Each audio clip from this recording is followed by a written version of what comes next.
acknowledge that somebody has to do it, and the only candidate at the moment is the Bishop of Rome. At the moment now, the new Bishop of Rome is in the Basilica, St. Peter's, or shortly therein. He will go and be vested in his Westminster Mass, you know, his chasuble and his mitre and so forth. Then he will go with the Eastern Patriarch, so he's going to go down to the tomb of St. Peter. That's the Confessio, which is that sort of, if you want to say, hollowed out bit where you go down the steps in front of the main altar of St. Peter's. That's where the relics of St. Peter have been found in the 1940s, and Pius XII ordered the excavations there.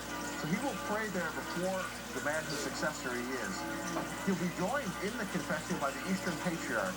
That is to say that the heads of the Eastern churches that are Catholic, so it's not the Orthodox, but these are the Eastern Catholic churches, so the Ukrainians, the Melkites, the Maronites, there's 22 of them actually, so, and they are equally part of the Catholic Church. I say equally in quotation marks, not to disparage them, but because, you know, you've got 1 billion Catholics and 5 million of one of the other groups. However, they represent together the churches that make up the Roman Catholic Church.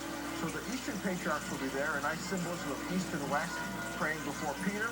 And then after that moment of prayer, the procession will start. The cardinals will come out onto the Sagrato, the steps in front of St. Peter's, the platform, and then the Mass will begin.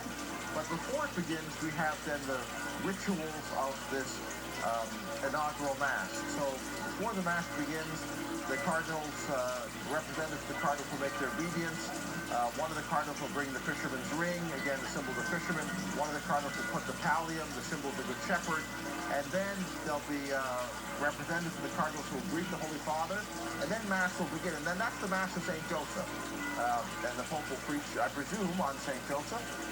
And then otherwise it follows. One of the great things that is such a joy when you're covering an inaugural Mass like this, or a World Youth Day Mass, or canonization, is that any Catholic who goes to Mass, it could be Wednesday of the 31st week in ordinary time, it's Mass. It's the same Mass. It's a little grander, but you'll know what's going on from your local parish. And also, when the Pope is at the tomb, they have chosen a total of 10 of the patriarchs, 4 of whom are cardinals, to be with the Holy Father as they pray at the tomb.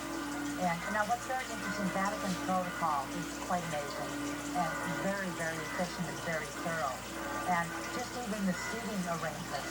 So like on the left-hand side, at the same level as the papal altar, on the left-hand side of this Sagrato, or some call the court of the Basilica, those will be bishops and archbishops from around the world and delegations from various Christian churches.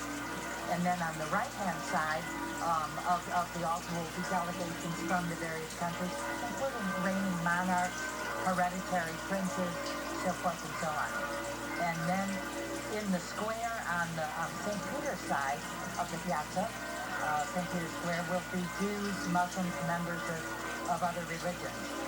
And then on the St. Paul side is the diplomatic corps accredited to the Holy See. So a very specific order, even among the diplomats, there is an order of seniority. You have your dean of the College of Cardinals, and their places will all have been carefully marked, and when they came to the Basilica, they would have been escorted to those places.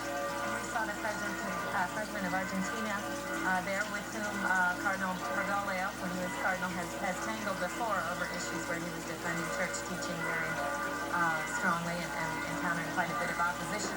This is always, Father Raymond, a little bit dicey sometimes. You know, we watch who's going to be sent from the United States, and some will say, who's going to be sent from each of these countries. Often we've got representatives